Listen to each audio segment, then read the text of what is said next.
తిరుపతి నగరపాలక సంస్థ deputy mayor ఎన్నికలు తెలుగుదేశం పార్టీకి ఒక గుణపాఠం చెప్పాయన్న అభిప్రాయం వ్యక్తమవుతోంది.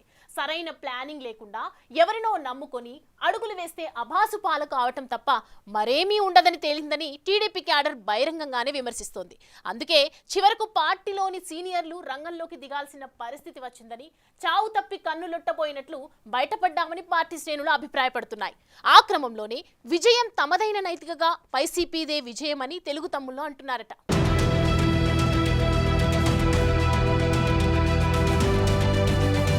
వైసీపీ అధికారంలో ఉన్నప్పుడు తెలుగు తమ్ముళ్లు చిన్న ప్రొటెస్ట్ చేయటానికి ఇంటి నుంచి బయటకొస్తే పోలీసు యంత్రాంగం ఎక్కడికక్కడ అడ్డుకునేది. చివరకు తిరుపతిలో జరిగిన నిరసన కార్యక్రమానికి రావటానికి ప్రయత్నించిన చంద్రబాబును సైతం తిరుపతి ఎయిర్పోర్టులో గంటల తరబడి కూర్చోబెట్టారు. మరోవైపు స్థానిక సంస్థల ఎన్నికలతో పాటు ఎమ్మెల్సీ, ఎంపీ ఎన్నికల్లో పోలీసు యంత్రాంగాన్ని తమకు కావాల్సినట్లుగా ఉపయోగించుకున్నారు. వచ్చిన అధికారులు సైతం అలాగే సహకరించారు. అయితే కూటమి ప్రభుత్వం ఏర్పడ్డాక ఏరి కోరి పోస్టింగులిచ్చిన అధికారులు సీరియస్ గా పనిచేయటం లేదని అంటున్నారు.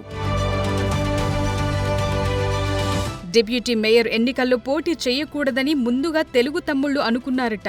అయితే తరువాత వైసీపీ కార్పొరేటర్లు మద్దతిస్తామని స్వచ్ఛందంగా ముందుకు రావటంతో పాటు తిరుపతి జనసేన ఎమ్మెల్యే ఆరణి శ్రీనివాసులు తానే అంతా సెట్ చేస్తానని అనటంతో టీడీపీ ఓకే అందట. కూటమిలో అధికారికంగా గెలిచిన ఒకే ఒక్క కార్పొరేటర్ అయిన ఆర్సీ మునికృష్ణయ్యను బరిలో దింపగా వైసీపీ ముందు శేఖర్ రెడ్డిని తమ అభ్యర్థిగా ప్రకటించింది.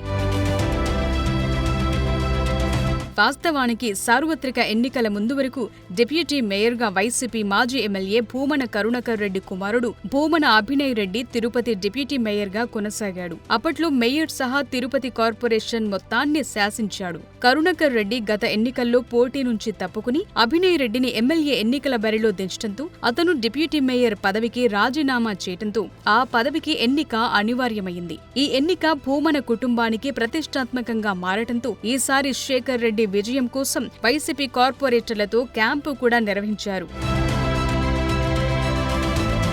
అయితే అదే సమయంలో శేఖర్ రెడ్డి నూతనంగా నిర్మించుకున్న భవంతి వద్దకు మున్సిపాలిటీ అధికారులు జేసీబీలతో వెళ్లి హడావిడి చేయటంతో శేఖర్ రెడ్డి దిగొచ్చాడు. తరువాత బార్ యజమాని అయిన మరో కార్పొరేటర్ లడ్డు భాస్కర్ రెడ్డిని అభ్యర్థిగా ప్రకటించారు. అదిలా ఉంటే శేఖర్ రెడ్డి ఇంటి వద్దకు మున్సిపల్ యంత్రాంగం వచ్చినప్పుడు వారికి రక్షణ కల్పించాల్సిన పోలీసులు అక్కడికి తన కార్యకర్తలతో వచ్చి అభినయ్ రెడ్డిని బతిమాలుకోవటం తీవ్ర విమర్శల పాలయ్యింది.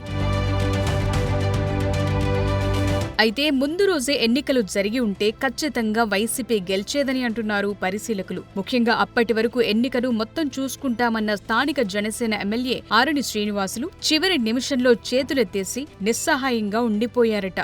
దాంతో పక్క నియోజకవర్గానికి చెందిన టీడీపీ నాయకుడితో పాటు పార్టీ సీనియర్ నాయకులు అయిన జేబీ శ్రీనివాస్, మబ్బు దేవనారాయణ రెడ్డిలు బాధ్యతలు తీసుకున్నారు. ప్లాన్ బితో వారు యాక్టివ్ అయ్యారట. వారు తమ అనుచరులతో కలిసి వైసీపీ కార్పొరేటర్లు వస్తున్న బస్సు నుంచి 5 కార్పొరేటర్లను తమ క్యాంపుకు తీసుకుపోయారు. వారిలో ఒకరు తటస్థంగా ఉండగా మిగిలిన వారితో 4వ తేదీ నాడు జరిగిన ఓటింగ్లో ఓటు వేయించుకోగలిగారు. దీంతో పాటు ఎక్స్ అఫిషియో మెంబర్ అయిన వైసీపీ ఎమ్మెల్సీ సుబ్రహ్మణ్యాన్ని ఓటింగ్కు దూరంగా ఉంచగలిగారు. అయితే 3వ తేదీ రాత్రి ఏకంగా భూమన అభినయ్ రెడ్డితో పాటు ఎంపీ గురుమూర్తి ఓ 40 మందితో కలిసి మబ్బు దేవనారాయణ రెడ్డి ఇంటికొచ్చి గొడవ చేస్తున్న సమయంలో పోలీసులు కఠినంగా వ్యవహరించలేదని సమాచారం.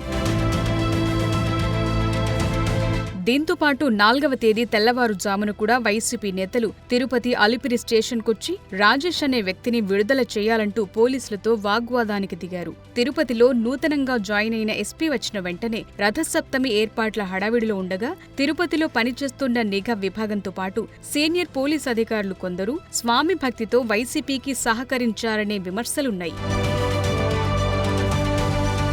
పక్క నియోజకవర్గంలోని నేతలతో పాటు స్థానిక సీనియర్లు సీరియస్ గా పనిచేయటంతో 5 ఓట్ల ఆధిక్యంతో కూటమి అభ్యర్థి గెలుపొందారు. అయితే 3వ తేదీ ఎన్నిక పూర్తి కావాల్సి ఉన్నప్పటికీ సరైన ప్లానింగ్ లేకపోవడంతో ఇలా జరిగిందంటున్నారు.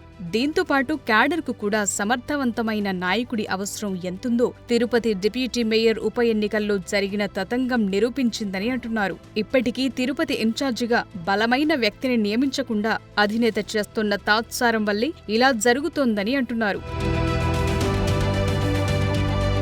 ఏదేమైనా శ్రీ వెంకటేశ్వర యూనివర్సిటీలో జరిగిన మున్సిపల్ కార్పొరేషన్ డిప్యూటీ మేయర్ ఎన్నికలు తెలుగుదేశం పార్టీ అనూహ్యంగా విజయం సాధించడం ప్రాధాన్యతను సంతరించుకుంది. ఆ పార్టీకి మొత్తం 26 మంది కార్పొరేటర్లు మద్దతు తెలిపారు. వైసీపీకి పడ్డ ఓట్లు 21. చివరికి ఇవాళ కౌన్సిల్ సమావేశంలో కూటమి అభ్యర్థికే మెజార్టీ లభించింది. దీంతో మేయర్గా ఉన్న వైసీపీ నేత శిరీష భవిష్యత్పై నీలినీడలు కమ్ముకుంటున్నాయి. డిప్యూటీ మేయర్ ఎన్నికల్లో చేతులెత్తేసిన తిరుపతి జనసేన ఎమ్మెల్యే ఆరణి శ్రీనివాసులు కూడా మేయర్ కుర్చీ గురించి మాట్లాడుతున్నారిప్పుడు.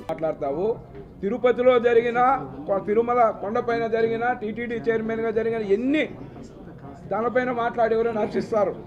కాబట్టి రాబోయే రోజుల్లో ఖచ్చితంగా కూడా తెలుగుదేశం పార్టీ ఉన్నత విలువలతో కూడిన పరిపాలన కొనసాగిస్తామనేది తిరుపతిలో అనేది ప్రజలకందరికి కూడా ఎమ్మెల్యే గారి తరఫున కూడా అందరి తరఫున కూడా ఎన్డీఏ కూటమి తరఫున హామీ ఇస్తూ ఈ విధంగా అబద్ధాలు పదే చెప్తే తిరుపతి ప్రజలు నమ్మే పరిస్థితి లేదని కూడా ఈ సందర్భంగా తెలియజేస్తాను. ఒక్క నిమిషం, తిరుపతి మేయర్ గురించి అడిగారు సోదరులు.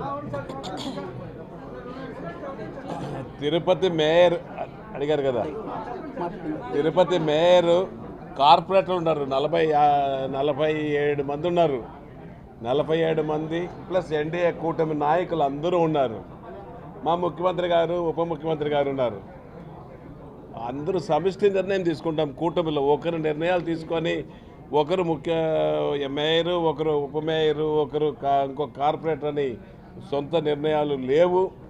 అంతా కూటమిని ఒకటిగా కలిసి ఆ ఫైనల్గా ముఖ్యమంత్రి గారు, ఉప ముఖ్యమంత్రి గారు నిర్ణయాలు తీసుకుంటారనే కూడా ఈ సందర్భంగా మీకు తెలియజేస్తాం. ఇదే సమయంలో ఎన్నికల ఫలితాల నుంచి సైలెంట్ గా ఉన్న భూమన అభినయ్ రెడ్డి ఎలివేషన్ కు డిప్యూటీ మేయర్ ఎన్నిక ఉపయోగపడిందని అంటున్నారు పరిశీలకులు. అయితే అరువు తెచ్చుకున్న బలం కంటే సొంత బలంతో ముందుకు వెళితే పార్టీ బలపడుతుందని, ఉన్న బలం ఉపయోగించుకోవటంలో ఇలా నిర్లక్ష్యం చేస్తే స్థానిక సంస్థల ఎన్నికల్లో ఫలితాలు రివర్స్ అవుతాయని TDP cadre హెచ్చరిస్తోంది.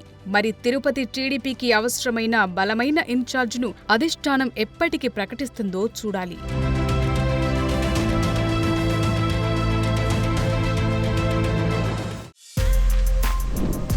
For more videos like this, subscribe Big TV channel.